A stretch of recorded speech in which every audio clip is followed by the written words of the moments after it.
বাইজুস দি learning app, এই নামটা খুবই শোনা লাগছে তাই না? কয়েক বছর আগেও এই এডুকেশন কোম্পানিটি সকলের কাছে বেশ জনপ্রিয় এবং বেশ পরিচিত ছিল। তবে এই কোম্পানির বর্তমানে এখন বেহাল অবস্থা, কারণ এই কোম্পানির যে মালিক বাইজু রবীন্দ্রন, তার সম্পত্তির পরিমাণ শূন্যে এসে ঠেকেছে। হবে নাই বা কেন? প্রতিদিন বাইজুস 12 কোটি টাকা লোকসান করছে এবং এই যে বাইজুস কোম্পানি তার কর্মচারীদের 2 মাস যাবত টাকা দিতে পারছে না। মাত্র 4 বছর আগে যদি আমরা ফিরে যাই, তখন আমরা প্রতিদিনই এই বাইজুসের অ্যাডভার্টাইজমেন্ট কোথাও না কোথাও দেখতে পেতাম। এছাড়াও ভারতীয় ক্রিকেটারদের জার্সিতেও বাইজুসের অ্যাডভার্টাইজমেন্ট দেখা গিয়েছিল। এছাড়াও বলিউডের যে সুপারস্টার শাহরুখ খান, তিনি টিভির পর্দায় বাইজুসের অ্যাড দিয়েছিল। এছাড়াও ফেসবুকের মার্ক জাকারবার্গ, তিনিও $500 মিলিয়ন ইনভেস্ট করেছিল এই বাইজুস কোম্পানির উপরে। তবে বর্তমানে বাইজুস কোম্পানি এবং তার মালিকের অবস্থা একেবারে বেহাল। তবে দুরবস্থার কারণ কি, চলুন জেনে নেওয়া যাক। এই কোম্পানির মালিকের নাম বাইজুস রবীন্দ্রন।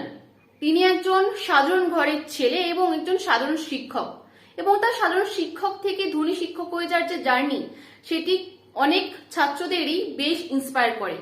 তবে কথায় বলে না, অতি লোভে তাঁতি নষ্ট, সেটাই হয়েছিল বাইজুস কোম্পানি এবং তার মালিকের সঙ্গে।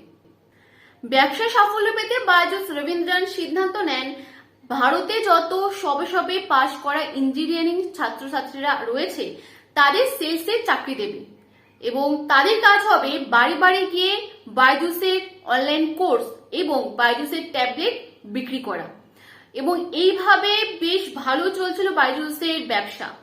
2020 সালে মার্চ মাসে কোভিড আসার পর স্কুল কলেজ বন্ধ হয়ে গেল, লকডাউন পড়ে গেল এবং তখনই অনলাইন ক্লাসের যে প্রবণতা সেটি বাড়তে শুরু করলো। যারা স্কুল কলেজের পড়ুয়ারা ছিল তারা বাড়ি বাড়ি বেরোতে পারতো না এবং তখনই বাড়িতে বসে পড়াশোনার জন্য অনলাইন ক্লাসের ভূমিকা একেবারে অপরিহার্য হয়ে পড়লো এবং তখনই উন্নত হতে শুরু করলো বাইজুস কোম্পানি। বাইজুসের উন্নতি দেখে দেশ বিদেশের বিভিন্ন কোম্পানি বাইজুসের ওপর টাকা ইনভেস্ট করতে শুরু করে এবং বাইজুসের মালিক অর্থাৎ বাইজুস রবীন্দ্রন, তিনি একটি কোম্পানি থেকে $1.2 বিলিয়ন টাকা ধার নেন এবং তারপরে 33 বছর পুরনো আকাশ ইনস্টিটিউটকেও কিনে নেয় বাইজুস। তবে কথায় বলে না, ভাগ্যের চাকা ঘুরতে সময় লাগে না, ভাগ্যের চাকা বাইজুসেরও ঘুরলো। অর্থাৎ যখন 2021 সালের মাঝামাঝি যখন লকডাউনটা উঠে গেল, স্কুল কলেজ খুলে গেল, তখন অনলাইন ক্লাসের প্রবণতা অনেকটাই কমে গিয়েছিল এবং তখন কোম্পানির উচ্চপদস্থ আধিকারিকরা সেলসম্যানের উপর চাপ সৃষ্টি করতে শুরু করে এবং তখন সেলসম্যানদের একটি টার্গেট ফিক্স করে দেয় যে তাদের প্রতি সপ্তাহে 1.5 লক্ষ টাকা করে বিজনেস করতেই হবে, নহলে তাদের ছাঁটাই করে দেওয়া হবে।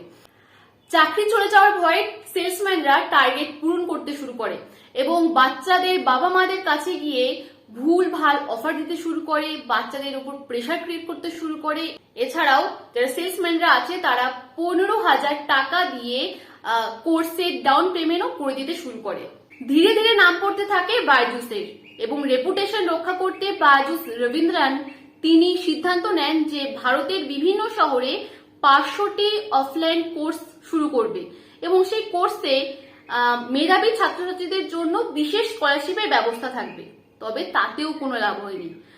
সম্প্রতি একটি রিপোর্টে প্রকাশ করা হয়েছে যে বাইজুস এক বছরে 4,564 কোটি টাকার বেশি লোকসান করেছেন। কোম্পানির রেভিনিউতে যে টাকা উঠে এসেছে তার প্রায় 80% টাকা ট্যাব বিক্রি করে উঠে এসেছে এবং বাকি 20% টাকা কোর্স বিক্রি করে। এবং একসময় যে কোম্পানি জনপ্রিয় এডুকেশন কোম্পানি ছিল, সেই কোম্পানি শুধুমাত্র ট্যাব বিক্রি করার কোম্পানি পরিণত হওয়ায় এবং এই খবর ছড়িয়ে পড়ায় অন্যান্য কোম্পানি আর বাইজুসের উপর টাকা ইনভেস্ট করতে চাইছিল না এবং যে কোম্পানির কাছ থেকে বাইজুস রবীন্দ্রন তিনি $1.2 বিলিয়ন ধার নিয়েছিল, তারাও বাইজুসের উপর চাপ সৃষ্টি করতে শুরু করে। এত সবের মধ্যে বাইজুসকে 33,000 কর্মচারীকে বাদ দিতে হয়েছে এবং বাইজুস রবীন্দ্রন, যার কাছে কোটি কোটি টাকা ছিল এক সময়, এবং যিনি এক সময় ভারতীয় শিক্ষক, ধনী শিক্ষক হিসেবে নাম অর্জন করেছিল, তার মান এবং অর্থ দুটোই নেমে যেতে শুরু করে। এজন্যই বলি লোভ করতে নেই। তোমার কাছে যতটা আছে, যা আছে এবং যত পরিমাণেই আছে তাতেই খুশি থাকতে হয়।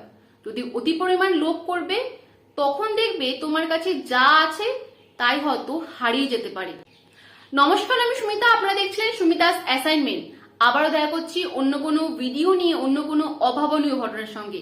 ততক্ষণের জন্য সুস্থ থাকবেন, ভালো থাকবেন, ভালো রাখবেন। জয় হিন্দ।